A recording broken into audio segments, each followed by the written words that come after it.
हरे कृष्णा।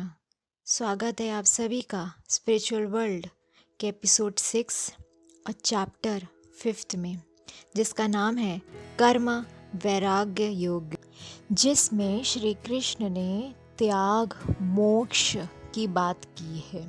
और वो कैसे, आइए समझते हैं।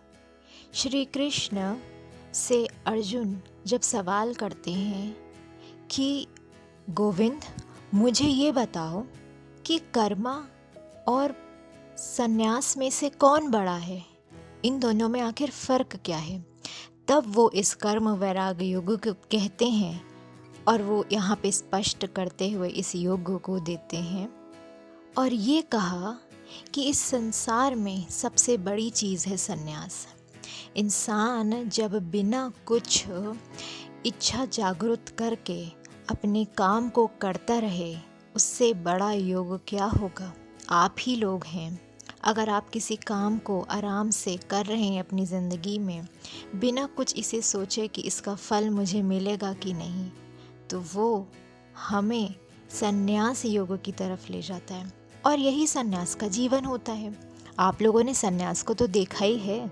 वो दुनिया भर में भ्रमण करते हैं, चीज़ों की खोज करते हैं, चीज़ों को बेहतर बनाने की खोज करते हैं, पर बदले में शायद ही प्रकृति से कुछ मांगते हैं या देते हैं। तो बिना कुछ मांगे या लेने का योग ही संन्यास योग है। तो जब यदि व्यक्ति अपने जीवन में कोई कार्य करता है, कर्म करता जाता है और उसे किसी भी चीज़ की चिंता नहीं होती कि इसका फल क्या होगा, मेरी ज़िंदगी में लाभ मिलेगा कि नहीं मिलेगा, उसको हम संन्यास योग कहते हैं।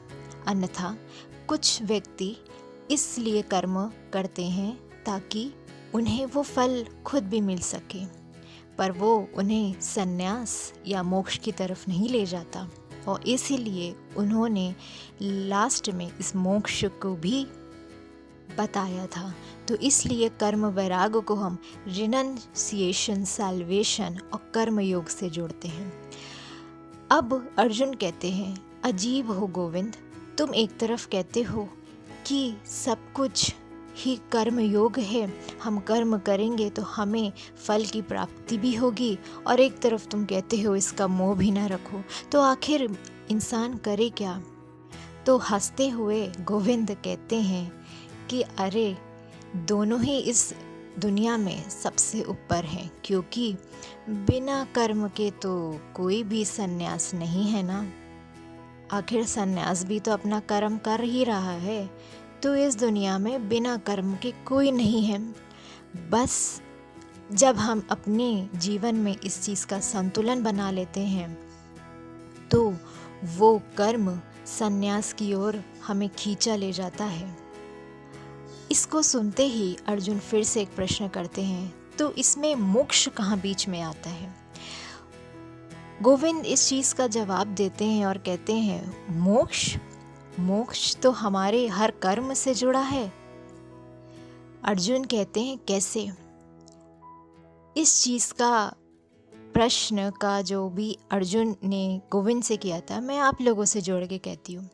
हम इस धरती पे आए हैं, क्या हम उस भगवान ने हमें यहाँ पे अपने अंदर हमारे दिमाग और इंद्रियां डाल के भेजी हैं, और उसने क्या हमारे अंदर कोई रिमोट कंट्रोल फिट किया है कि हमारे जीवन में जैसा लिख दिया है हम उस हिसाब से कर्म करेंगे। नहीं, कर्म हम यहाँ कर्म ही करने आए हैं। इस धरती में मनुष्य का जन्म लेना ही कर्म योग है, क्योंकि मनुष्य का अगला अर्थ ही कर्म से जुड़ा है। हम यहाँ कर्म ही करने आते हैं, और हमारा अच्छा और बुरा कर्म ही हमें ये निश्चय करता है, हमारे जीवन में ये निश्चय कर देता है कि हम मोक्ष को प्राप्त होंगे, कि हमारी इंद्रियां मोक्ष लायक है। तो इसी तरीके से ये मोक्ष यहाँ आके जुड़ता है। मैं आप लोगों से ये चीज़ जोड़ती हूँ एक बार फिर से, कि क्या आपने कभी सोचा है कि हम जब यहाँ आते हैं तो क्या भगवान हमें जिस तरीके से इशारों में चला रहे हैं, क्या हम तभी कर्म कर पाते हैं। नहीं, भगवान ने तो बस हमें इस धरती में मनुष्य का जन्म दिया है। मनुष्य का जीवन इतना आसान नहीं, और मनुष्य का जन्म भी लाखों योनियों के बाद मिलता है।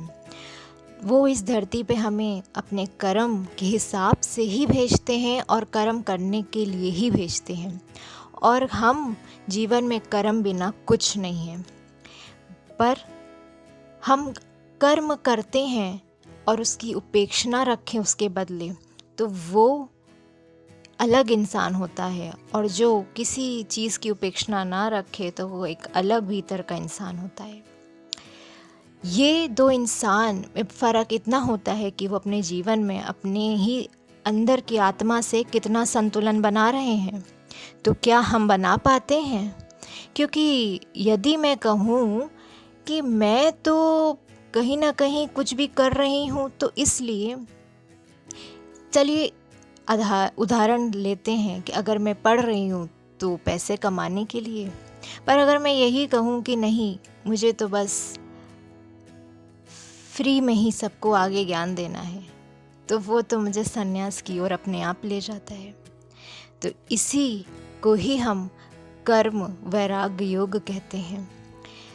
हालांकि दोनों कर्म ही अपनी जगह सही हैं, गलत नहीं है, पर मोक्ष की सही धारणा हमें संन्यास से ही मिलती है, क्योंकि वो हमें जीवन में त्याग करना सिखाती है। तो इसी के साथ हम कर्म योग के अध्याय के अंत में आते हैं, और आपको अगर ये वीडियो पसंद आए तो इसको लाइक कमेंट शेयर करना मत भूलिएगा, और कमेंट ज़रूर कीजिएगा अगर पसंद आए। इस वीडियो को ज़्यादा से ज़्यादा लोगों तक पहुंचाएं, और अगर आपने पिछली चैप्टर्स नहीं देखे हैं तो आप प्लीज़ उनको भी जाके देखें। इसी के साथ जय श्री कृष्ण।